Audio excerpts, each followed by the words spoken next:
চট্টগ্রামের বায়েজিদ বোস্তামি থানার চক্রেশো আবাসিক এলাকায় সামাজিক সংগঠন তারুণ্যের ঐক্য সংগঠনের বিনামূল্যে রক্তের গ্রুপ নির্ণয় ও নতুন সদস্য সংগ্রহ কার্যক্রম পরিচালিত হয়েছে। গাউসিয়া কমিটি বাংলাদেশের উদ্যোগে এবং তারুণ্যের ঐক্য সংগঠনের সহযোগিতায় শুক্রবার সকাল 9টা থেকে দুপুর 12টা পর্যন্ত চলে এই কার্যক্রম। এই উপলক্ষে সংক্ষিপ্ত আলোচনা সভা অনুষ্ঠিত হয়। তারুণ্যের ঐক্যের ভারপ্রাপ্ত সভাপতি মোহাম্মদ মোশাররফ হোসেনের সভাপতিত্বে অনুষ্ঠানে প্রধান অতিথি ছিলেন চক্রেশো কানন আবাসিক এলাকা মালিক সমিতির সাধারণ সম্পাদক আলহাজ আবুল হাশেম শিকদার। বিশেষ অতিথি ছিলেন সৈয়দ আউলিয়া থাই অ্যালুমিনিয়ামের প্রতিষ্ঠাতা মনসুর আলম ও সংগঠনের উপদেষ্টা মোহাম্মদ বেলাল উদ্দিন। এছাড়া মোহাম্মদ শওকত, শুভ, এমদাদ, ফয়সাল, সাইমন সহ সংগঠনের অন্যান্য সদস্যবৃন্দ উপস্থিত ছিলেন। ব্লাড গ্রুপ নির্ণয় এবং সদস্য সংগ্রহ অনুষ্ঠান শুধুই নয়, এটার উদ্দেশ্য হচ্ছে তরুণ সমাজকে মানবিক কাজে উৎসাহিত করা এবং এই তরুণদেরকে কাজ করার জন্য তার ঐক্য সংগঠনকে আমরা একটা প্ল্যাটফর্ম হিসেবে ওদেরকে তৈরি করে দিচ্ছি।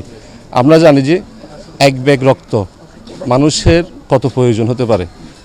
হায়াত মতের মালিক আল্লাহ, তবে অনেক সময় এক ব্যাগ রক্ত একজন মানুষের জীবন বাঁচিয়ে দিতে পারে। তাই আমাদের সবার উচিত নিজের রক্তের গ্রুপ জানা এবং সুস্থ বয়সভেদে অন্যদেরকে রক্ত দানে উৎসাহী করা। তাই আমরা এই আয়োজনটা করেছি এবং নতুন সদস্য সংগ্রহ করছি। বর্তমান পিছিয়ে পড়া সমাজ, মাদকযুক্ত সমাজ, অপরাধযুক্ত সমাজ থেকে আমরা চাই তারুণ্যদেরকে এগিয়ে নিয়ে যেতে।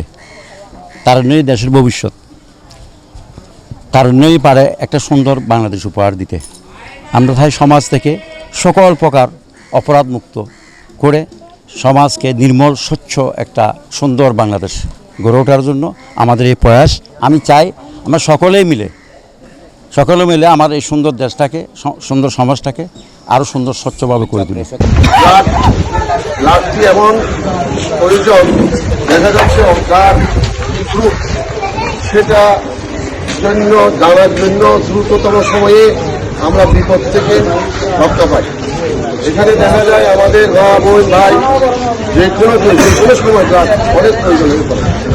সেক্ষেত্রে আমরা যে উদ্যোগটা তারুণ্যের একটা নিয়েছে সেটাকে আমি সাধুবাদ জানাই। তারুণ্যকে সামাজিক সংগঠনটাকে যেন সামনের দিকে অগ্রসর হয়, সেই জন্য আমরা এই ফ্রি ব্লাড ক্যাম্পেইন ফর্ম পূরণ করা হইতে তারুণদেরকে আমরা উৎসাহ করতেছি।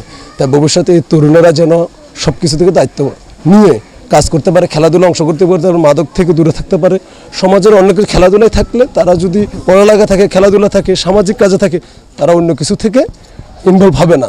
আর যদি এই সংগঠনটা হয়েছে সম্পূর্ণভাবে অরাজনৈতিক একটা সংগঠন, এখানে সকলে ভেদাভেদ ভুলে আমরা এই সংগঠনটাকে দীর্ঘ লং টাইম এই আবাসিকে বিদ্যমান আছে। তাই আপনাদের মাধ্যমে যেন আমরা এই তারুণ্যের ঐক্য সংগঠনটা আরও অগ্রসর হয়, সবার সামনে যায়, এই আশা ব্যক্ত করি। আশা করি ভবিষ্যতেও আমাদের এই তারুণ্যের ঐক্য এইভাবে কার্যক্রমগুলো পরিচালিত করে আমাদের আবাসিকে শৃঙ্খলা এবং পরিষ্কার পরিচ্ছন্নতা এবং যে উৎসাহমূলক কর্মকাণ্ডগুলো এগুলো পরিচালনা করে যাবে।